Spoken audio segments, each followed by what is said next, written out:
Hello बच्चों, कैसे हैं आप सब। मैं आपकी हिंदी की अध्यापिका किरण बाला राणा एक बार फिर आपके साथ हिंदी की हमारी दूसरी पाठ्य पुस्तिका कृतिका का पहला पाठ माता का अंचल लेकर हाजिर हूँ। इसके लेखक हैं शिवपूजन सहाय। बहुत ही सुंदर पाठ है। इसमें बताया गया है कि किस प्रकार हमारे जो लेखक हैं उनके समय में बच्चे खेल खेला करते थे और किस प्रकार माता और पिता के साथ उनका स्नेह होता था। पिता के साथ अनन्य स्नेह होने के बावजूद भी जो बच्चा है, शिशु है, बालक है, वो माता से ही जो है ममता करता है। जब उसके ऊपर कोई भी मुसीबत आती है तो वो माता के आंचल में ही जाकर छुप जाता है। तो ऐसा ही ये पाठ है, माता का अंचल। अंचल मतलब आंचल। शुरू करते हैं पाठ। जहाँ लड़कों का संग तहाँ बाजे मृदंग, जहाँ बुढ़ों का संग तहाँ खर्चे का तंग। बहुत सुंदर पंक्तियों के साथ लेखक ने पाठ शुरू किया है कि जहाँ पर कुछ लड़के इकट्ठे हो जाते हैं वहाँ मृदंग, मृदंग एक वाद्य यंत्र है, वो बजता है, यानी कि मौज मस्ती होती है। लड़के सिर्फ आनंद में ही रहते हैं। जब चार किशोर या युवा लड़के इकट्ठे होते हैं तो वो खुशी और आनंद की बातें ही करते हैं, मौज मस्ती करते हैं। लेकिन जहाँ चार बूढ़े इकट्ठे हो जाते हैं वहाँ वो खर्चे, तंगी और बदहाली की बातें ही करते नजर आते हैं। अब लेखक ने आगे बताया कि हमारे पिता तड़के उठकर निबट नहाकर पूजा करने बैठ जाते थे। तड़के मतलब सुबह सुबह। हम बचपन से ही उनके अंग लग गए थे। माता से केवल दूध पीने तक का नाता था, इसलिए पिता के साथ ही हम भी बाहर की बैठक में ही सोया करते। वह अपने साथ ही हमें भी उठाते और साथ ही नहला धुलाकर पूजा पर बिठा लेते। हम भभूत का तिलक लगा देने के लिए उनको दिक करने लगते।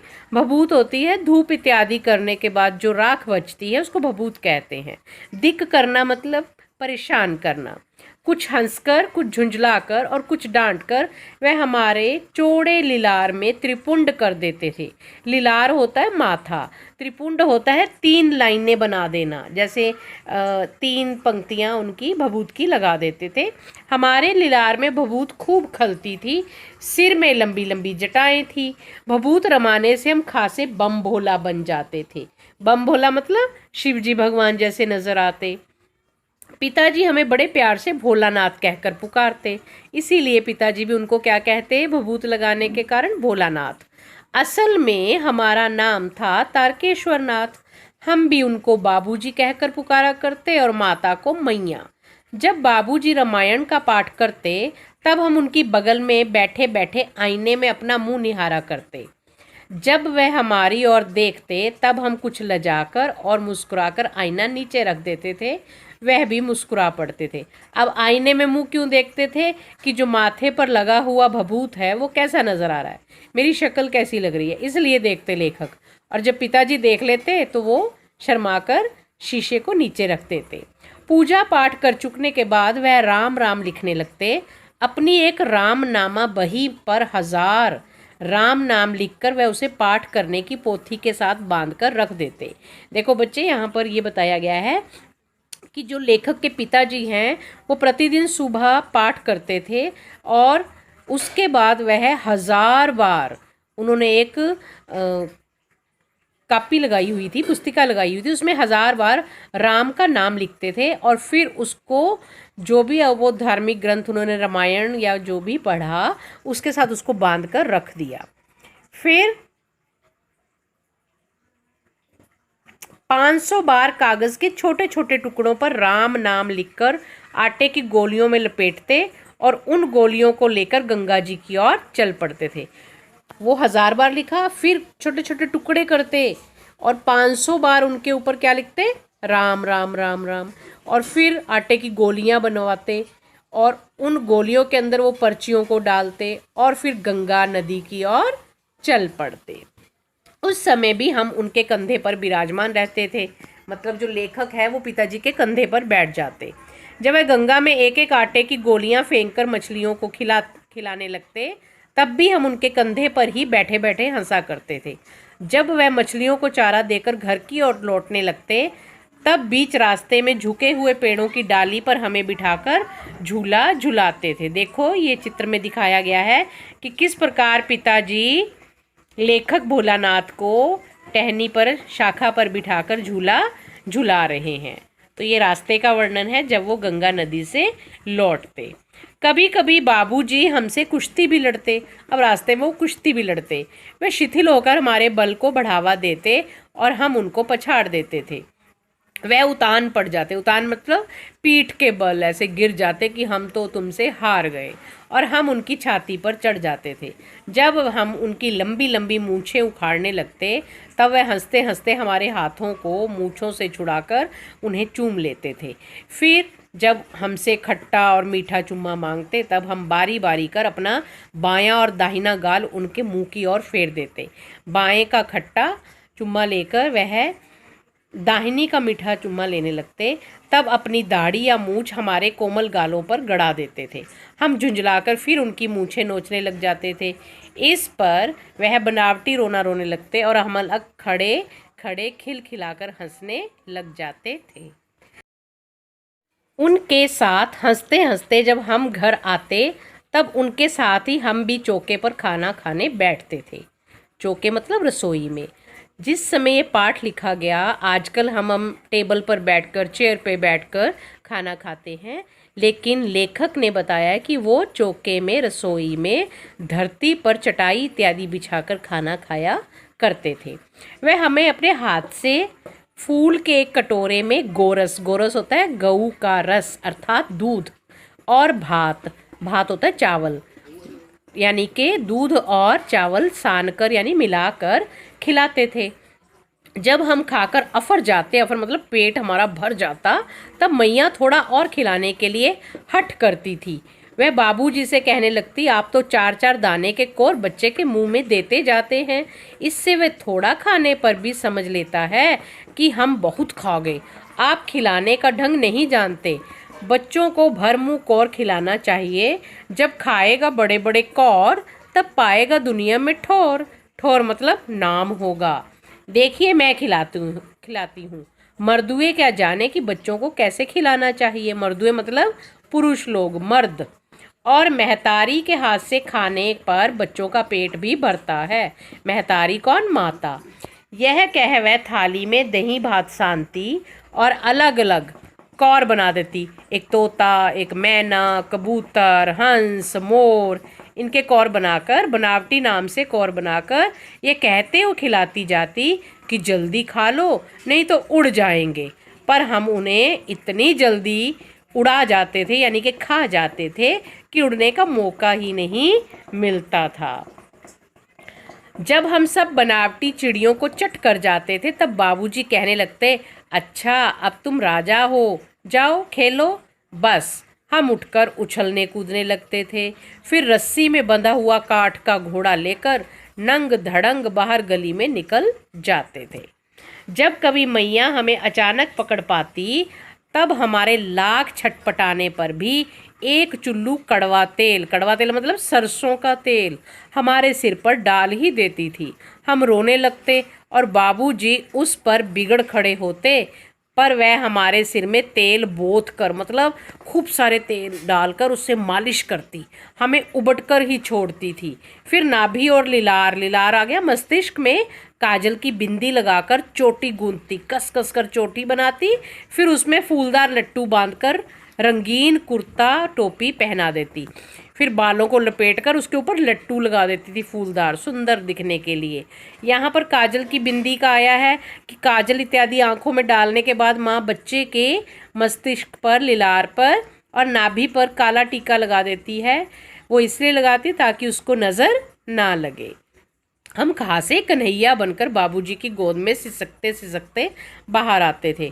यानी कि माँ इतनी ज़ोरदार तरीके से बालों में तेल लगाती, कंघी करती, उसे बांधती, गूंथती, तो भोलानाथ बहुत बुरी तरह से रोते थे। बाहर आते ही हमारी बाट जोहने वाले बालकों का एक झुंड मिल जाता था।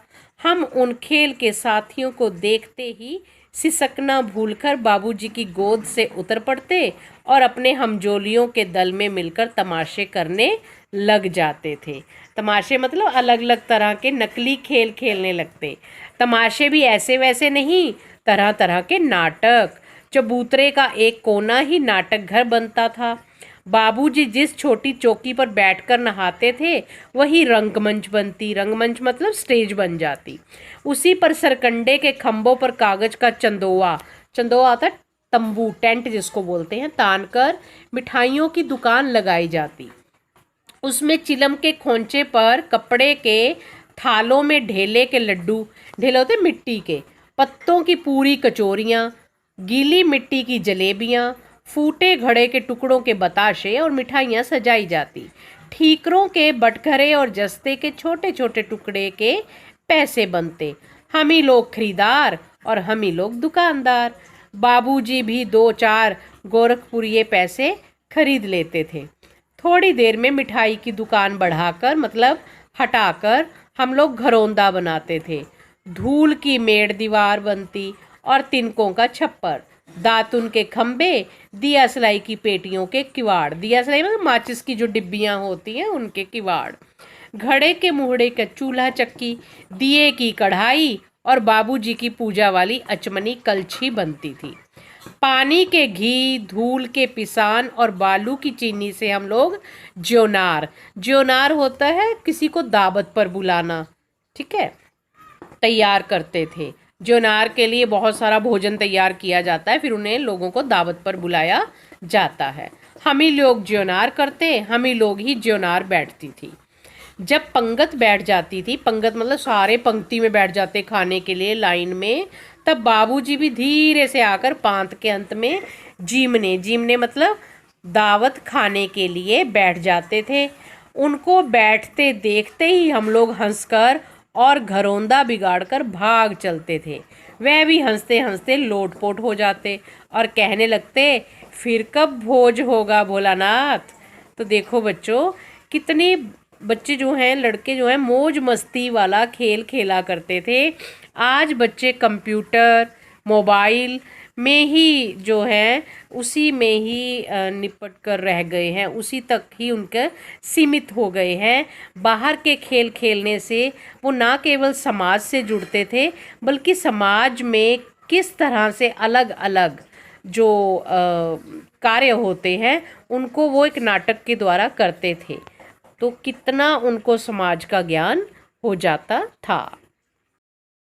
कभी कभी हम लोग बारात का भी जुलूस निकालते थे।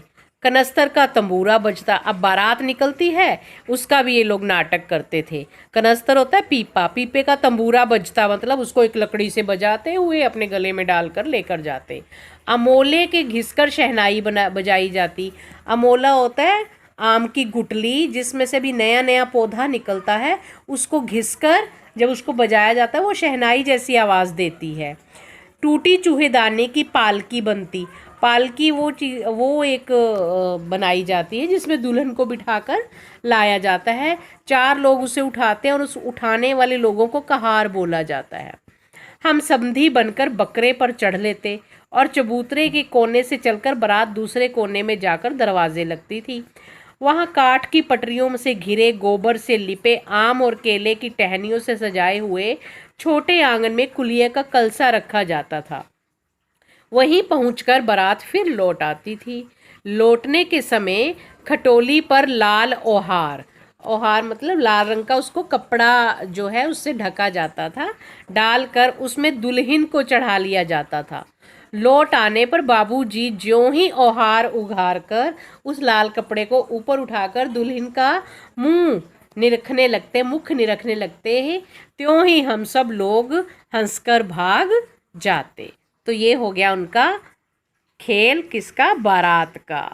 थोड़ी देर बाद फिर लड़कों की मंडली जुट जाती थी।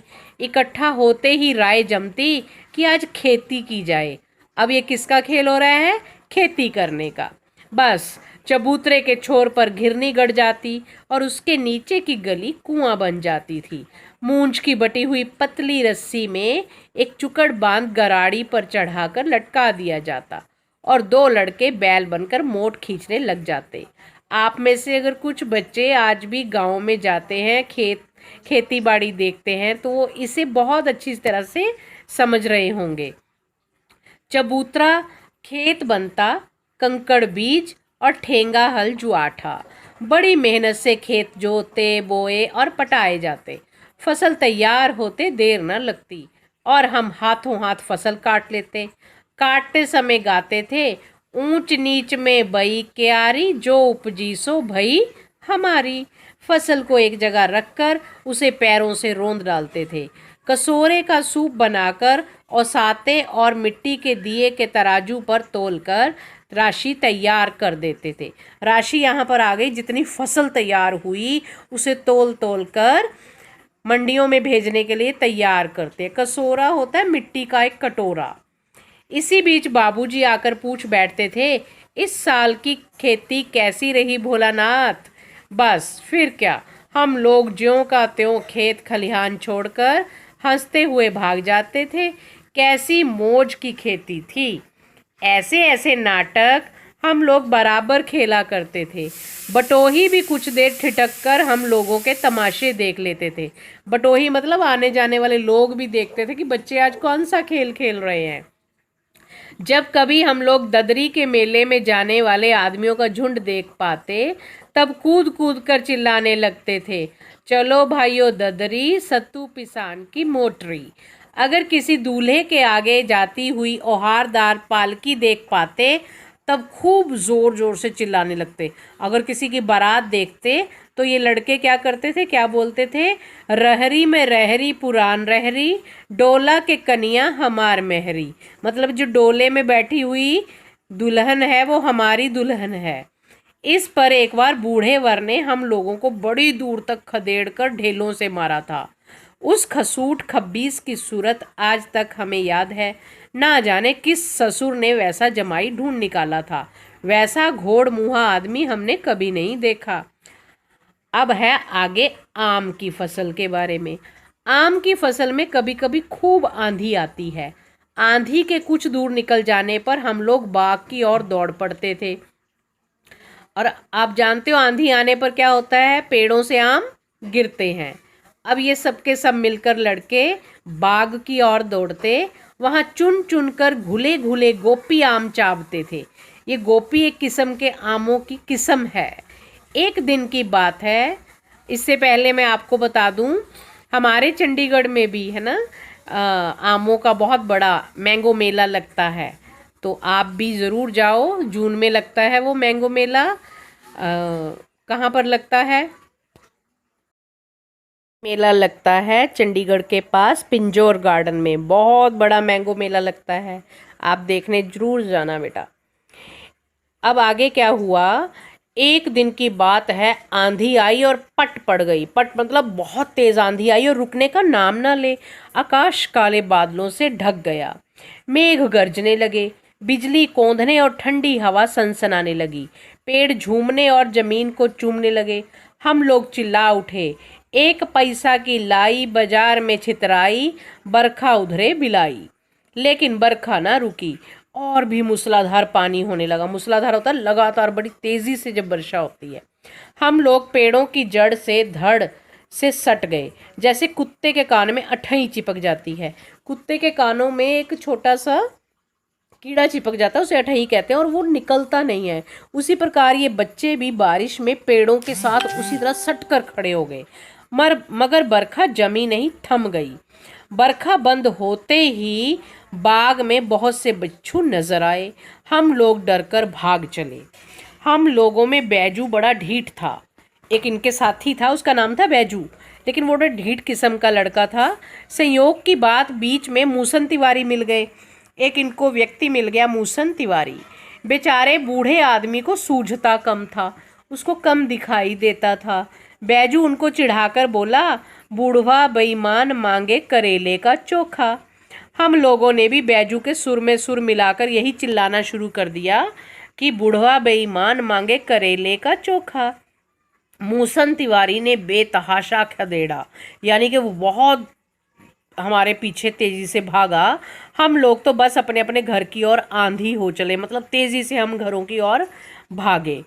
जब हम लोग ना मिल सके तब तिवारी जी सीधे पाठशाला में चले गए। अब हमें तिवारी जी नहीं पकड़ पाए तो तिवारी जी कहाँ पहुँच गए? स्कूल विद्यालय में पहुँच गए, मास्टर जी के पास। वहाँ से हमको और बैजू को पकड़ लाने के लिए 4 लड़के मास्टर जी ने गिरफ्तारी वारंट लेकर भेजे। इधर ज्यों ही हम लोग घर पहुँचे त्यों ही गुरुजी के सिपाही हम लोगों पर टूट पड़े। मतलब कि गुरुजी ने जो 4 लड़के भेजे थे उन्होंने हमें पकड़ लिया और हमें स्कूल की ओर ले चले। बैजू तो 9-2-11 हो गया, बैजू नहीं मिला और हम पकड़े गए। फिर तो गुरुजी ने हमारी खूब खबर ली मतलब हम खूब पिटे। बाबूजी ने यह हाल सुना, वह दौड़े हुए पाठशाला में आए, गोद में उठाकर हमें पुचकारने और फुसलाने लगे। पर हम दुलारने से चुप होने वाले लड़के नहीं थे। रोते रोते उनका कंधा आंसुओं से तर कर दिया, मतलब गीला कर दिया। गुरु जी की चिरोरी करके, चिरोरी मतलब विनती और प्रार्थना करके, हमें पिताजी घर ले चले। रास्ते में फिर हमारे साथी लड़कों का झुंड मिला। वे जोर से नाचते गाते थे। अब यहाँ भोलानाथ रो रहे थे, लेकिन रास्ते में कौन दिख गए इनको? अपने साथी संगी लड़के, ठीक है, दोस्त दिख गए। और माई पकाई गर्र गर्र पुआ, हम खाई पुआ न खेलब जुआ, ये बोल रहे थे सब लड़के। फिर क्या था, हमारा रोना धोना भूल गया। हम हट करके बाबूजी की गोद से उतर पड़े और लड़कों की मंडली में मिलकर लगे वही तानसुर अलापने, यानी कि यही गाने लगे। तब तक सब लड़के सामने वाले मकई के खेत में दौड़ पड़े। उसमें चिड़ियों का झुंड चर रहा था। वे दौड़ दौड़ कर उन्हें पकड़ने लगे, पर एक भी हाथ न लगी। हम खेत से अलग ही खड़े होकर गा रहे थे, राम जी की चिरई, राम जी का खेत, खा लो चिरई भर भर पेट। हमसे कुछ दूर बाबूजी और हमारे गांव के कई आदमी खड़े होकर तमाशा देख रहे थे और यही कहकर हंसते थे कि चिड़िया की जान जाए लड़कों का खिलौना। सचमुच लड़के और बंदर पराई पीर नहीं समझते, यानी लड़के और बंदर दूसरों के दुख को नहीं समझते। एक टीले पर जाकर हम लोग चूहों के बिल से पानी उलीचने लगे। यानी कि एक टीले पर पहुंचे, वहां पर चूहों की बिलें थी, चूहों ने बिलें बनाई होती हैं, उसमें उस बिल से पानी मतलब निकालने लगे, उलीचने लगे। नीचे से पानी ऊपर फेंकना था, अच्छा पानी उसमें डालने लगे। हम थक गए। तब तक गणेश जी के चूहे की रक्षा के लिए शिवजी जी का सांप निकल आया। अब बाहर उस बिल में से क्या आ गया? सांप। रोते चिल्लाते हम लोग बेतहाशा भाग चले। कोई औंधा गिरा, कोई अंटाचिट, किसी का सिर फूटा, किसी के दांत टूटे, सभी गिरते पड़ते भागे। हमारी सारी देह लहूलुहान हो गई, पैरों के तलवे कांटों से छलनी हो गए। देखो बच्चे कैसे भाग रहे हैं इस चित्र में। हम एक सुर से दौड़े हुए आए और घर में घुस गए। उस समय बाबूजी बैठक के ओसारे में बैठकर हुक्का गुड़गुड़ा रहे थे, यानी कि बरामदे में ही बैठे थे और हुक्का पी रहे थे। उन्होंने हमें बहुत पुकारा, पर उनकी अनसुनी करके हम दौड़ते हुए मैया के पास ही चले गए। जाकर उसी की गोद में शरण ली। मैया चावल अमनिया कर रही थी।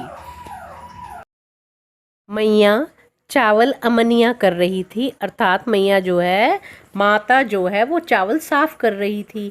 हम उसी के आंचल में छिप गए।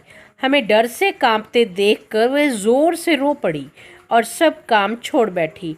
जब माँ ने देखा कि भोलानाथ के पैर छिले हुए हैं, घबराया हुआ है, डरा हुआ है, और माँ डर गई और ज़ोर से उसको देखकर रो पड़ी और उसने फटाफट अपने चावल साफ करने वाला काम छोड़ दिया। अधीर होकर, व्याकुल होकर हमारे भय का कारण पूछने लगी कि कभी हमें अंग भरकर दबाती और कभी हमारे अंगों को अपने आंचल से पोंछकर हमें चूम लेती। बड़े संकट में पड़ गई, क्योंकि माँ को समझ ही नहीं आ रहा था कि भोला को हुआ तो क्या हुआ। झटपट हल्दी पीसकर हमारे घाव पर थोपी गई। घर में कोहराम मच गया। कोहराम मतलब बहुत सभी लोग परेशान हो गए कि क्या हुआ।